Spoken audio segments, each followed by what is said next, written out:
So Prince Harry went to court.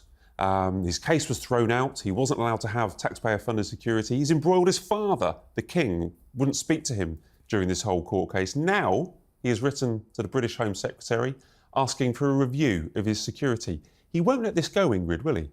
He won't let this go because he feels that he has a right to the highest security, which is, I call the Nainor, which is the blue lights. It's the motorbike riders, the outriders. And it means that you go through every bit of traffic and every red light. That's what he wants. He gets security because we don't want Harry blown to pieces by some lunatic, but he doesn't get that straight through security, which he's wanting. But it's taxpayer funded, and it's very expensive because you've got 4 outriders and then 2 spares. And so, it's not a cheap thing to get someone through the traffic. And I think that the British government feel that why there is no reason for us to do that for him. Well, as I say, the courts have said no. His father won't intervene or can't intervene. It would be improper for him to intervene. But he's written to the Home Secretary and said, I want a review, Phil. Yeah, I think he's trying it again because there's a new Home Secretary. Perhaps he thinks if a new Home Secretary might have a new chance. But he won't give up on it. I mean, to be fair to him, when he was over here a few weeks ago, there was a stalker, wasn't there? There was a woman who was hanging around on 2 occasions. So there are these nutters out there. He probably needs security. But I think underneath it all, basically, he wants this security and this status so that he has his security paid for in other countries as well. So if he's in America or he's in Australia or he goes somewhere else on some sort of quasi tour. Yeah, it's status, but also it gets financed by the country that he's in. Yeah. So if he's got that status, then they'll have to pay for it in other countries as well. So this is the international protected person status that was removed when he was in Canada just before Megxit because the foreign governments would pay for his security, and his security bill in the US will be astronomical. Yeah, but having seen his father for the first time in, 19 months, for that sort of 50-minute meeting they had at Clarence House, this is the last thing that the King wanted, for him to start talking about security again, because he can't get involved in it and, cause a bit of a sort of constitutional crisis if he was dragged into his own son's security. So he has to leave it to the police and the Home Secretary and the board that look at these matters. But I think he's after a review. He hasn't had one since 2019. So if he gets another one, he might possibly get it looked at again. But I don't think it's ever going to happen. I think he's just going to have to put up with the fact that when he comes back, it's going to be on a case-by-case basis, Well, effectively... they've been doing it. So what more does he need? Which is actually fair enough. Yeah, if he comes over and he needs protection. I mean, if he's going to come over here more and more often, you could argue that, he should have permanent security. But I don't think it's going to happen.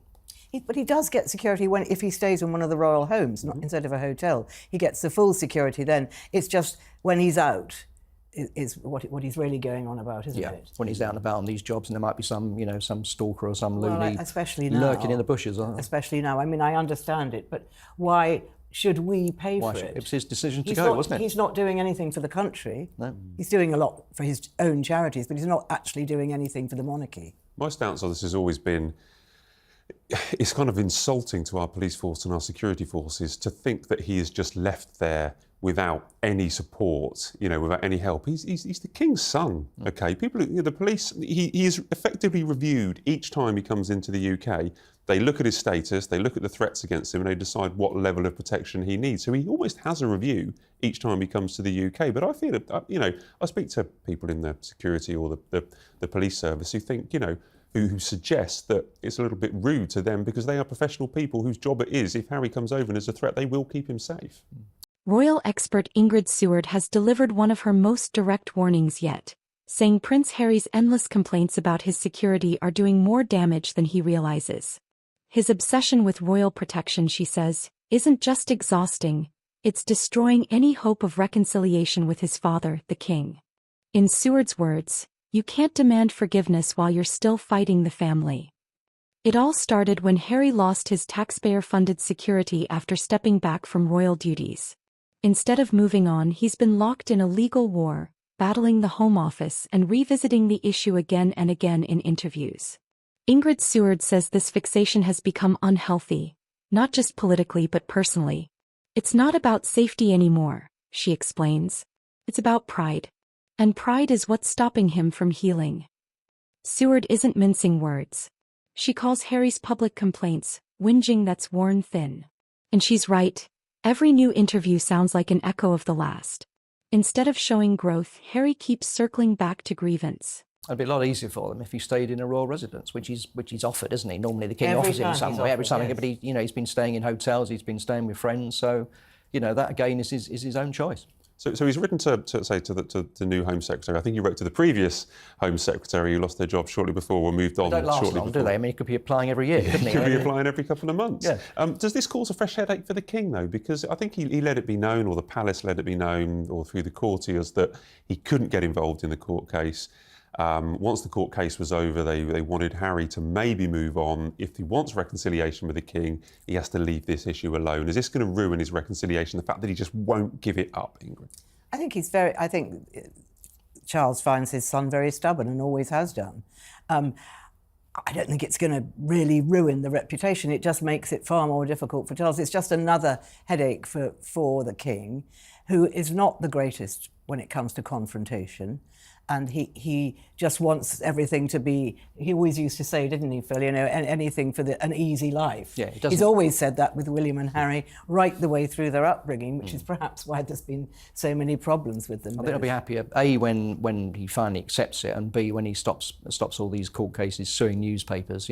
All the time he's in and out of courts, in and out the High Court in the Strand, it just doesn't look good at all. And I'm sure the King will be a lot happier when all of that's over, one way or the other. And then asking us to pay for the police protection when he's in pursuing, personal court cases or coming over for charity events. Yeah. It doesn't, the judges have said no, the government have said no. Yeah. Seward says the King is ready to forgive, not to repeat history. But how can there be peace if one side won't stop talking? Every headline Harry creates drives another wedge between him and his father. Behind palace walls, insiders say the King's patience is wearing thin. Charles has made quiet gestures, invitations, subtle olive branches, but Harry's courtroom drama keeps overshadowing them. As Seward puts it, the King doesn't want another Diana-style public soap opera. He wants closure. Yet Harry's actions, constant lawsuits, public rants, memoir revelations, keep reopening old wounds. And that, Ingrid says, could ruin any chance of rebuilding what's left. Ingrid Seward describes Harry as a man at war with shadows. He's fighting institutions that have moved on and alienating the very people who could help him find peace. Doesn't make sense. There is an argument.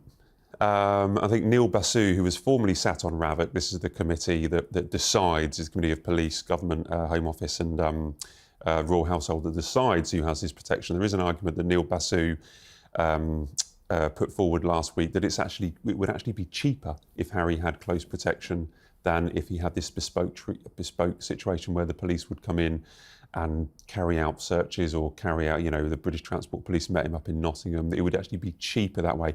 I'm not an expert on that, but that's the argument that they are going to start I don't pushing. think the amount matters that much, really. It's more the principle, as Ingrid says, that the public, are thinking, however much it is, they're thinking, why should we pay for this? He decided to leave. He and Meghan decided to go and live on the other side of the world. And, they quit as working royals, so why should we pay for it? I don't think it really matters how much it is or whether it's slightly more for this or slightly less for that. I think it's just the sort of, the general sort of image of them sort of getting security paid for from us is something that people won't accept. Also, Phil, when they first went to Canada, they did have 24-hour security and we paid for it. Yeah, before they went to California. So that was incredibly expensive because you had 2 full-time security officers and then they had to have time off, so you actually had 4. Yeah.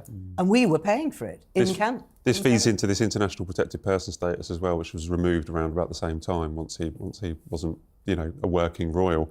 The problem for Harry is that it does feed into this idea of him being a whinger, who just keeps on moaning, who keeps on complaining, who hasn't moved on from Megxit. That's what worries me. I think he needs to move on. He's moved on from many different court cases. He's moved on from, complaining about his family. He hasn't complained about his family for a while. This is one of the last vestiges of his infamous whinging. That's what worries me. The ginger whinger. Yes. Wouldn't it be great if you just said, look, I don't need security. I've got a big right-hand punch. I'll deal with them. Yeah. And you'd think, good for you, Harry. Yeah. And then he uses Meghan and the children. And I think it was you, Phil, that said... Was it?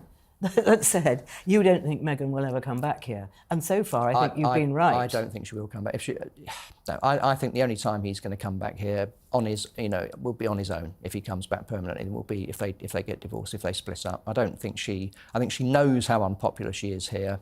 If she came with the kids, of course, the security would go through that. That really would be a problem.